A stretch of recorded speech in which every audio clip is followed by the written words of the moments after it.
In today's video, I'm going to teach you how to find the number of visitors in Google Analytics.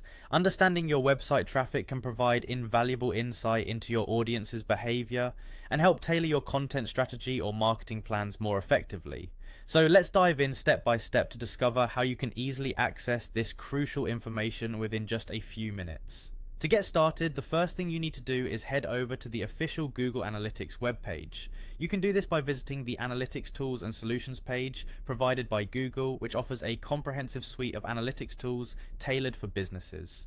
This is where you'll find a range of features designed to help you gain insights into your digital audience. Once you're on the main page, look for the Sign into Analytics button and go ahead and click on it. You'll need to use your Google account credentials here, so ensure you have them at hand for a smooth login experience.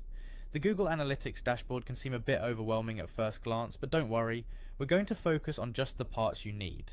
After signing in, the next step is to navigate to Google Analytics Home. This section acts as the central hub of all your analytics data, providing you with an overview of how your website is performing. It gives you quick insights into important metrics, but to find the number of visitors, we'll need to dive a little deeper. From the Google Analytics home, look for the section labeled Reports. Click on it. It's where all the detailed data about your site lives. Here you can access various dimensions and metrics about your audience, acquisition behavior, and conversions, among other details. Next, focus on the menu to the left and click on Acquisition. The Acquisition tab is your go-to place for understanding where your site traffic originates.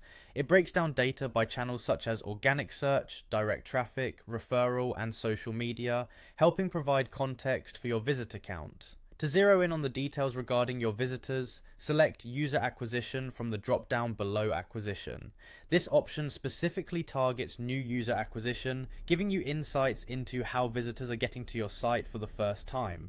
Here, you'll see a detailed breakdown of the users who have visited your site, which is incredibly useful for identifying trends and patterns over time. And that's all there is to it. By following these steps, you can effectively leverage Google Analytics to track the number of visitors your website is attracting. This information is not only crucial for understanding your audience, but also plays a significant role in shaping your online strategies. Thank you for watching, and I hope this tutorial helps you make the most out of your analytics experience.